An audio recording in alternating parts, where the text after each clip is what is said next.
네, 오늘은 어떤 하나님을 예배하는가 라는 제목의 말씀 우리가 함께 나누려고 합니다. 오늘날 많은 사람들이 교회에 다니고 있습니다. 날마다 예배를 드리고 헌금도 드리고 봉사도 합니다. 그런데 교회에 다니는 목적이 분명하지 않은 분들이 많이 있는 것 같습니다. 어떤 분들은요, 종교를 하나 가지고 있으면 괜히 마음이 든든하고 좋으니까 교회에 다닌다고 이렇게 말씀합니다. 또 어떤 분들은 교회에 다니는 애들이 그래도 안 다니는 애들보다 마음이 착한 것 같아서 우리 자식들을 교회에 내보내고 있습니다 라고 하는 분들이 계십니다. 또 사람들을 만나기 위해서, 친교를 위해서 교회에 나오시는 분들도 계십니다. 이분들 모두 하나님을 제대로 알지 못하고 그냥 교회에 다니는 분들입니다. 따라서 이분들은요, 굳이 교회가 아니어도 어디든지 대체가 가능한 곳이 있으면은 거리낌 없이 교회를 떠나서 모임 장소를 바꿀 수 있는 분들입니다. 오늘 본문에도 그 대상을 제대로 알지 못하고 신을 섬기던 사람들이 등장하고 있는데 그 사람들은 바로 아덴 사람들입니다. 본문에 포함된 사도행전 17장 16절에서 34절까지의 말씀은요, 바울이 아덴에서 사역했던 내용을 기록하고 있습니다. 아덴은 바울이 유일하게 혼자 복음을 전했던 지역입니다. 이곳에서 바울은 실라와 디모데를 만나기 위해서 기다리고 있던 상황이었는데요. 당시에 그 도시를 이렇게 바울이 둘러보다가 우상과 신전이 가득한 것을 보게 되었습니다. 바울은 아테네 문명의 찬란함 이면에 있는 무지한 종교적 열정을 그 아덴 사람들에게서 보게 되고, 그래서 마음의 분노를 느꼈다고 성경이 기록하고 있습니다. 이것은 그의 변화된 내면에 있는 영으로부터 분노가 일어난 것인데, 이 바울의 분노는 성령이 느끼는 것과 같은 의로운 분노였습니다.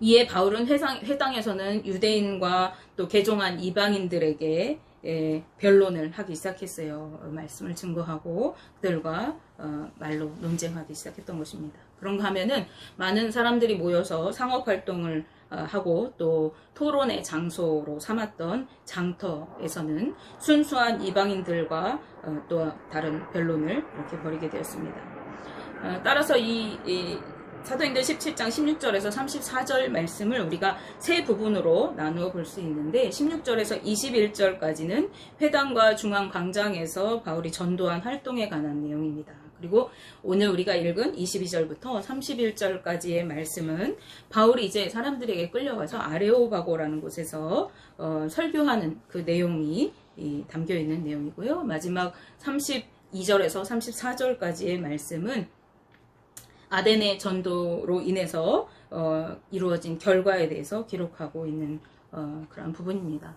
바울이 아덴에서 전도한 결과 바울은 그곳에서 많은 회심을 거두지 못하고 몇몇 소수의 회심자들만 얻을 수 있었습니다.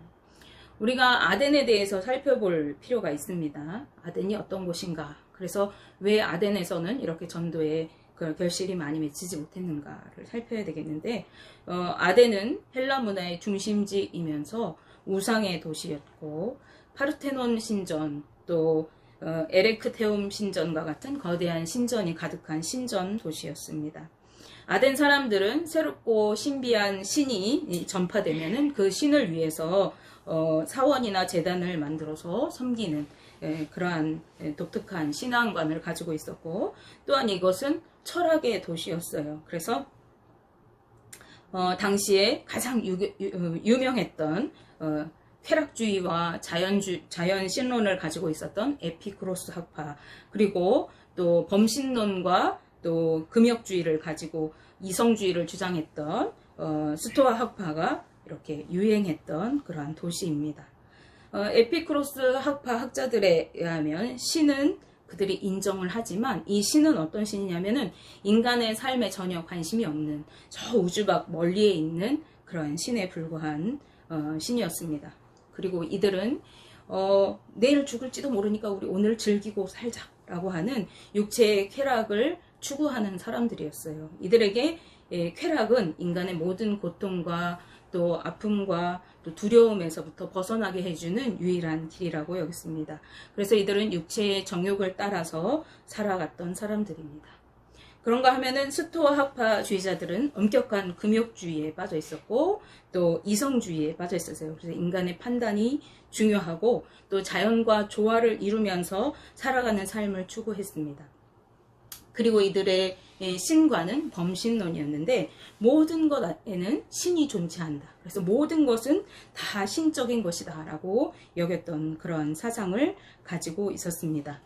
이러한 철학 사상에 빠져 있었던 이들에게 바울은 복음을 전하는 선교사라는 것보다는 어떤 다른 이방 신들을 전하는 말쟁이와 같은 사람으로 여겨졌어요. 그러니까 다른 철학을 전파하려고 하는 그런 사람이다라고 여겨졌던 거예요. 그래서 이들에게 전하는 이 바울의 예수님 그리고 예수님의 그 부활은 이상한 어떤 귀신들 중에 하나로 여겨지게 되었고 그 다음에 육체의 부활을 이 헬라파 사람들은 믿지 않았어요. 그래서 바울이 전하는 예수님과 예수님의 부활에 대한 증거는 온전히 이해되지 못했어요. 그래서 이 바울이 어디에선가 주워들은 어떤 잡학 지식을 가지고 말을 이렇게 이끌어내는 그러한 사람으로 여겨지게 되었습니다.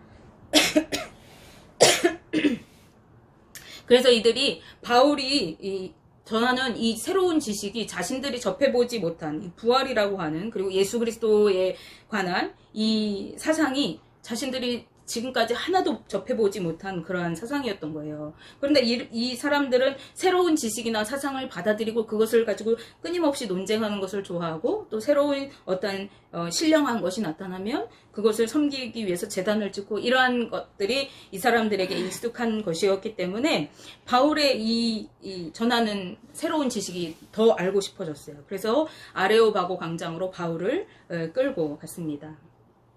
사실 아레오바고 광장은요, 어떤 살인자나 방화범, 또 독살자나 어떤 기존 종교에 대해서 혼란을 야기하는 사람, 그래서 중죄를 저지른 사람들을 재판하는 곳이었다고 그래요. 전례에 따르면은 소크라테스가 이곳에서 재판을 받고 죽임을 당했다고 전해지기도 한다고 해요. 하지만 이 바울을 끌고 간 이유는 이 바울을 재판하려는 것이 아니었어요. 늘 새로운 철학을 또 종교를 관심과 호기심을 가지고 대했던 이들이 이제 그 바울의 전하는 그것을 호기심을 가지고 토론하기를 좋아했던 이 아덴 사람들이 바울을 통해서 그 새로운 가르침과 호기심을 느끼게 되었고 바울에게 그 가르침을 더 받고 싶은 요구가 있었어요. 그래서 더 알기 위해서 이 바울을 아레오바고 광장으로 끌고 갔던 것입니다. 이 본문을 시작으로 바울은요, 이들에게 설교하기 시작하는데 사실 이 31절까지 우리가 다 살펴야 하지만 우리는 이제 2절만 읽었으니까 말씀을 함께 보시면서 우리는 바울의 설교를 한번 보겠습니다. 우선 바울은요 22절에서 25절 앞부분 말씀에서 아덴 사람들이 알지 못하고도 섬기던 종교성을 언급해요. 그들이 종교성이 아주 많은, 즉 미신적인 성향이 아주 강한 사람들이었다는 것을 바울이 언급합니다.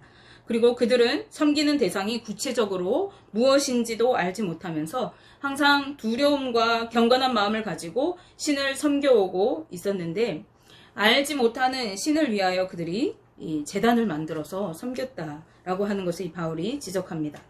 이 알지 못하는 신을 위한 제단에 대한 기원이 주석에 소개되어 있더라고요. 이것은 기원전 6세기경에 있었던 일인데 이때 구레네인 에피메니데스라고 하는 사람이 이 아덴 지역에 전염병이 막 돌았는데 그 전염병에서 이 아덴 사람들을 구한 일이 있었다고 합니다. 그래서 이제 아덴 사람들이 이것에 대해서 질병에서 자신들을 건져주신 신들에게 감사를 드리면서 혹시 우리가 모르고 까먹은 신이 있을지도 모른다라는 그런 두려운 마음에 흰 양 그리고 검은 양을 이렇게 데려다가 이렇게 풀어주고 그들이 앉은 자리에 알지 못하는 신에게라고 하는 제단을 쌓아서 그곳에 제사를 드린 데에서 유래가 되었다고 그래요. 그리고 이것이 유래로 끝나는 것이 아니라 2세기 지리학자였던 파우사니아스가 팔레움에서 아덴으로 가는 길에 그러한 제단이 실제로 존재했다고 전하고 있습니다. 바울은 신들에게 대한 이 막연한 두려움에 사로잡혀서 알지 못하는 신까지 섬기는 이 아덴 사람들에게 그들이 알지 못했던 신이 바로 하나님이시다라고 하는 것을 그들에게 설명하고 있습니다. 바울이 말하는 하나님은 어떤 하나님인지 우리가 말씀을 통해서 살펴볼 텐데요. 바울은 먼저 하나님을 우주와 그 가운데 있는 만유를 지으신 신으로 창조주 하나님으로 소개합니다. 사도행전 17장 24절에서 25절 말씀입니다. 우주와 그 가운데 있는 만물을 지으신 하나님께서는 천지의 주제시니 손으로 지은 전에 계시지 아니하고 또 무엇이 부족한 것처럼 사람의 손으로 섬김을 받으시는 것이 아니니 이는 만민에게 생명과 호흡과 만물을 친히 주시는 이심이라 라고 말씀합니다. 하나님은 모든 천지를 창조하신 하나님이시다 라고 선포하는 이 바울의 이 선포가 그들에게 놀라운 어떠한 새로운 가르침이었다는 거예요. 왜냐면요, 헬라인들이 가지고 있었던 그 범신론에 따르면은 만물은 물이나 불 그리고 공기 이런 것들이 이렇게 결합해서 만들어지는 그러한 신들, 물질들, 이것들이 다 그렇게 해서 존재하게 되었다라고 그들이 우기고 있는 거예요. 그래서 모든 사물에는 다 신적인 것이 깃들어 있다. 그래서 그들이 어떤 새로운 것이 신령한 것으로 나타나면 돌이든지 물이든지 바다든지 산이든지 막 섬기는 거잖아요. 그런 그들에게 이 온 우주 만물이 어떠한 한 신으로부터 창조되었다라고 말하는 거예요. 만물이 신에 의해서 창조되었다는 이 선포가 헬라인들의 그 철학에는 완전히 정면으로 대치되는 그러한 이론이었던 거죠. 이러한 바울의 선포는 수많은 우상을 섬기면서 우주 만물이 존재하고 또 역사하고 있는 그 흐름에 대해서 끊임없이 사변적으로 논쟁하면서 야, 이것이 신적이냐 저것이 신적이냐 이것이 맞느냐라고 끊임없이 이렇게 논의하는 그 헬라 철학자들의 논쟁이 아무 쓸데없는 의미 없는 것이라고 말해버리는 거예요. 거기다가 하나님이 천지의 주제이심을 드러냅니다. 하나님은 하늘과 땅의 소유권을 가지고 또 그 하늘과 땅의 통치권을 가지고 계시는 주인이시다라고 하는 말입니다. 이러한 주장은 신을 인정하기는 하지만 그 신은 어떠한 신이라고 그랬어요 아까? 인간의 삶에서 아주 멀리, 저 우주 멀리 계시면서 이 세상은 관심이 없는 무관심한 신으로 여겨졌던 에피쿠로스 학자들의 그 주장에도 위배되는 것입니다. 즉 하나님은 각 사람에게 멀리 떨어져 있는 분이 아니라 인간의 삶 속에 적극적으로 개입하셔서 행동하시는 분이시다. 그분은 우리를 창조하셨어요. 온 우주를 창조하시고 우리 인간을 소유하시고 우주와 모든 인간을 다스리시는 분이시다라고 하는 그 선포인 것입니다. 인간의 삶 속에 하나님은 적극적으로 개입하시고 행동하시는 분이시다. 그분은 우주와 인간을 소유하시고 그 소유주로서 인간에게 필요한 모든 것을 공급해 주시는 분이시다라고 하는 것을 이 바울이 증언합니다. 그래서 그 하나님은요, 온 우주의 주인이시기 때문에 너희들이 만들어 놓은 이 신전에 머무르시는 분이 아니라 하나님은 온 세상 어디에든지 존재하시는 분이시다라고 하는 그러한 선포인 것입니다. 그런가 하면 이것은 또한 하나님이 아덴 사람들이 섬기는 잡다한 우상들과 구별되는 그러한 신이신 것을 나타내는 것이에요. 이 아덴 사람들이 섬기는 그 신들은 어떤 신들이죠? 사람이 돌이나 금이나 은이나 또 나무나 이런 것들을 조각해서 이렇게 세워놓고 섬기는 거죠. 그 형상을 섬기는 거예요. 그런데 섬기는 사람이 없으면 어떻게 돼요? 돌이나 나무나 그냥 있는 대로 그냥 신으로 섬겨지는 것이 아니라 그냥 존재하는 거잖아요. 그래서 섬기는 사람이 없으면은 그것은 신적으로 가치가 없어지는 것이에요. 근데 하나님은 어떤 분이라고요? 하나님은 온 세상의 주인이시고 창조주시기 때문에 부족해서 섬김을 받으셔야 하는 존재가 아니라는 거예요. 부족한 것처럼 이라는 말은요, 무엇을 요구하다라는 의미를 가지고 있는 동사입니다.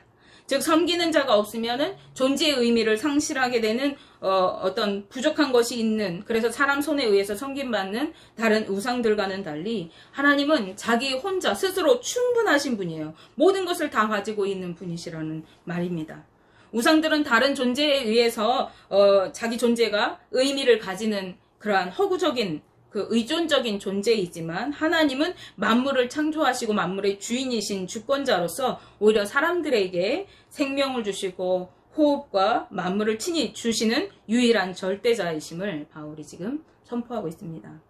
우리가 믿고 있는 하나님이 어떤 하나님이시라고요? 온 우주 만물을 창조하시고 우리 인간 속에 깊이 개입하시면서 우리의 삶을 주관하시고 다스리시는 주인이신 하나님이십니다. 그러나 하나님은 온 인류를 한 혈통으로 만드셨다고 바울이 이어서 말합니다. 한 혈통으로 만들었다는 말은요, 원어적으로는 한 사람으로부터라는 말입니다. 그래서 한 혈통으로라는 번역은 바른 번역이라고 볼 수 없다고 주석가가 말하네요. 한 사람으로부터라는 의미는 무슨 말이냐면은 모든 인류가 하나님이 만드신 아담 한 사람으로부터 이어져 왔음을 밝히고 있습니다. 그래서 모든 세대, 모든 사람들이 하나님의 주권 아래에 있다라고 하는 것을 이야기하는 것입니다. 아덴 사람들은 그들이 아티카 본토의 흙에서 생겨났기 때문에 다른 족속들과는 다른 민족적 우월성을 가지고 있다고 믿었습니다. 이러고 보면은 모든 사람들은 자기들이 다 우월하다고 생각하는 것 같아요. 유대인들은 선민으로서 우리가 위대하다고 여겼는데 또 이 헬라인들은 자기네들이 독특한 어떠한 신적인 존재로서 이렇게 우월성을 강조하고, 또 중국은 모든 세계의 중심은 중국이다 그러면서 중화민주공화국을 외치고 있잖아요. 바울은요, 이러한 헬라인들에게 온 인류의 하나됨을 언급하면서 너희들이 하나님과 결코 무관하지 않다, 하나님과의 관계를 새롭게 정립해주고 있습니다. 이런 관계성 아래 헬라인들도 그들의 창조주 되시는 하나님을 바로 알고 또 섬기는 것이 마땅하다고 하는 것입니다. 또한 이 하나님은요, 우리를 모두를 창조하시고 또 우리를 한 혈통으로 한 사람으로 나게 하셔서, 하나님은 우리와 모든 세대 가운데 관계를 맺고 계시는, 가까이 계시는 하나님이시잖아요. 이 하나님이 우리 인류에게 연대를 주시고 또 거주의 경계를 한정하신 하나님이시다라고 하는 것을 바울이 이야기합니다. 연대를 정하셨다라고 하는 말은요, 하나님이 인간 세계의 역사를 주관하시는 것을 의미합니다. 연대로 번역된 카이루스라고 하는 말은 연대기적인 어떤 시간을 나타내는 크로노스와는 좀 다른 개념의 시간 개념입니다. 이것은 어떤 결정적인 또 역사적인 기회나 어떤 특별한 시간을 의미하는 그런 때를 의미하는 단어로 여겨지는 거예요. 그래서 어떠한 이렇게 쭉 흘러오는 어떤 세계가 아니라 각 민족이 생겨나고 또 그 민족이 사라지게 되는 어떤 시간을 의미하게 한다고 볼 수가 있습니다. 이는 거주의 경계를 한정하셨다라고 하는 이 말과 함께 이 세상의 모든 일이 역사의 주관자 되시는 하나님의 어떤 철저한 개입과 섭리에 따라서 이루어진다는 것을 보여주는 것이에요.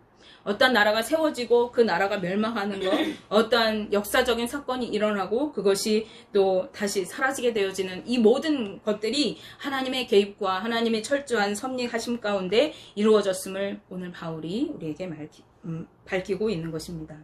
따라서 만물의 움직임이나 역사가 우연히 이루어진다고 믿어왔던 이 에피쿠로스 학파의 주장을 이 바울은 완전히 밟아버리는 것입니다.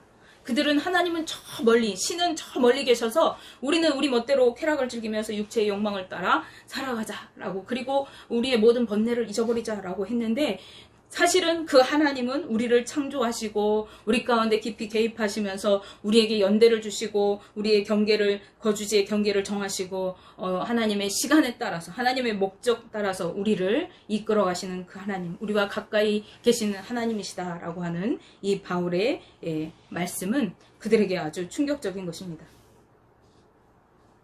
하나님께서 이렇게 인간에게 연대를 정하시고 거주의 경계를 한정하신 목적은요, 사람들로 하여금 이 창조주 하나님을 찾도록 하기 위해서라고 바울이 말씀합니다. 27절 말씀입니다. 이는 사람으로 혹 하나님을 더듬어 찾아 발견하게 하려 하심이로되 그는 우리 각 사람에게서 멀리 계시지 아니하도다 라고 말씀합니다. 이 말씀은 사람들이 하나님을 더듬어 찾아서 그를 발견할 것이라고 하는 어떤 희망을 가진다고 하면, 그래서 그 하나님을 애타게 찾으면 그를 찾을 수 있도록 하나님이 연대를 정하시고 또 거주할 경계를 세우셨다라고 하는 것입니다. 하나님은 우주 너머 어딘가에서 따로 떨어져서 인간이 결코 찾을 수 없는 분이 아니라 항상 우리 가까이에서 역사 가운데 계시기 때문에 인간의 역사의 모든 순간에, 계절의 모든 변화에, 그리고 우리 인간 사회 속에서 인간의 힘과 지혜로 정할 수 없는 현상들을 주관하고 계시는 분이십니다. 우리는 그러한 현상들을 보고서 그것들을 주관하고 계시는 하나님을 찾게 되어질 때에 그분을 만날 수 있는 것입니다. 왜냐하면 하나님은 인간이 그분을 힘입어서 살고 움직이고 존재하게 하셨기 때문에 그렇습니다. 바울은 당시 헬라인들에게 익숙했던 어떤 시인의 글을 인용해서 이런 하나님을 전하고 있는 것입니다. 그리고 그들이 생각하는 것처럼 그들이 신에게서 난 소생이라고 한다면, 즉 그들이 하나님의 소생으로서 영적인 존재라고 한다면 인간보다 못한 돌이나 금이나 은이나 어떤 것을 새겨서 조각한 것으로 그것을 섬기는, 신으로 섬기는 것은 어리석은 것이다. 너희들이 신과 같은 존재라면, 신에게서 파생된 신의 성품을 가진 존재라고 한다면 그것들을 섬기는 것이, 그리고 그러한 존재를 신으로 여기는 것이 옳지 않다라고 하는 것이 바울이 말하고 있는 오늘 말씀의 중심입니다. 하나님의 신적인 본성은 그들이 조각상들에 새겨져 놓은 그러한 것들로 이렇게 머물러 있는 그러한 성품이 아닙니다. 하나님의 신성은 그들의 조각상과 동일하게 여겨질 수 없는 것들입니다. 그래서 이제 그들은 하나님의 소생으로서, 하나님에게서 난 존재로서 하나님을 온전히 알고 하나님을 섬겨야 합니다. 바울이 이어서 말합니다. 너희가 알지 못하던 시대에는 하나님이 간과하셨거니와 이제는 어디든지 사람에게 다 명하사 회개하라 하셨으니 이는 정하신 사람으로 하여금 천하를 공의로 심판할 날을 작정하시고 이에 그를 죽은 자 가운데서 다시 살리신 것으로 모든 사람에게 믿을 만한 증거를 주셨음이니라. 아멘. 예, 이들이 알지 못하던 시대 언제입니까? 무지하던 시대, 미혹받던 시대, 아직 예수님을 알지 못하던 그러한 시대에는 그들이 이방신을 섬겨도 하나님이 그들이 죄를 지어도 그것을 간과하셨대요. 이것은 하나님이 죄를 눈감아 주셨다는 것이 아니라 죄로 인하여 하나님이 그들을 엄히 벌하셔야 되지만 그것을 참고 계셨다는 것입니다. 왜? 그들이 알지 못했거든요. 그러나 이제 예수 그리스도가 이 땅에 오셨기 때문에 이제 그 복음이 증거되는 곳에서는 하나님이 더 이상 간과하지 않으실 것입니다. 이제 엄중한 하나님의 심판, 공의로운 심판이 임하게 될 것이라고 오늘 바울이 경고합니다. 그래서 이제 복음을 듣게 된 이 헬라인들에게 바울이 요구하는 것이 무엇입니까? 하나님이 어디든지 사람에게 다 명하사 회개하라고 말씀하셨다. 하나님의 명령을 선포하고 있습니다. 예수 그리스도의 복음이 증거됨을 통하여서 이제 그들은 더 이상 죄가 간과될 수가 없는 것입니다. 그래서 죄악된 모습에서 회개하고 돌이켜야 하는 것입니다. 그 이유는 뭐라고요? 하나님의 공의로운 심판이 이미 계획되어 있기 때문에 그렇습니다. 그리고 그 심판의 주인이 누굽니까? 하나님께서 위임하신 예수 그리스도이십니다. 그래서 이제 우리는 그 심판 앞에 서기 전에 우리의 죄악된 모습을 회개하고 돌이켜야 한다라고 아덴 사람들에게 선포하고 있는 것입니다. 이러한 선포가 아덴 사람들에게 제대로 들어왔을 리가 없습니다. 왜냐하면 그들이 그동안 가지고 왔던 신관이나 그들이 가지고 왔던 어떤 철학적인 사상과 전혀 다른 것이었기 때문에 그렇습니다. 그렇기 때문에 이 아덴에서의 바울의 결과는 몇몇 사람들이 이 복음을 듣고 믿기는 하였지만 조롱하는 사람들도 있었고 그 말이 맞는지 내가 다시 들어봐야 되겠다 이렇게 말하는 사람들도 있었다고 하는 것입니다. 열심히 뭔가를 믿기는 믿었어요. 그들이 그죠? 열심히 신들에게 복을 빌고 또 혹시나 내가 이 신은 놓치지 않을까 알지 못하는 신에게라고까지 하면서 제단을 만들어 섬겼습니다. 그러나 그들이 무엇을 믿고 있었는가? 제대로 알지 못하고도 그들이 열심히 신앙 행위를 하고 믿었다는 것입니다. 우리가 하나님을 제대로 알지 못하면 우리도 이와 같은 어리석은 신앙생활을 할 수 있어요. 왜 교회에 가는가? 왜 예배를 드려야 하는가? 왜 우리가 하나님의 자녀로 세워져야 하는가?